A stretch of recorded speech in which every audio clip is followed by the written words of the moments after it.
Hace 30 años comenzó todo. Un grupo de amigos formamos un equipo.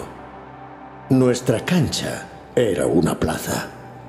Betanzos, nuestro hogar.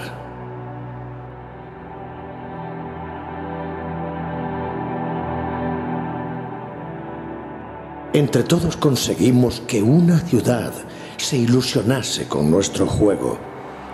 Hoy, nosotros te necesitamos a ti. Hazte socio. Club de Baloncesto Santo Domingo.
Nosotros somos Santo. ¿Y tú?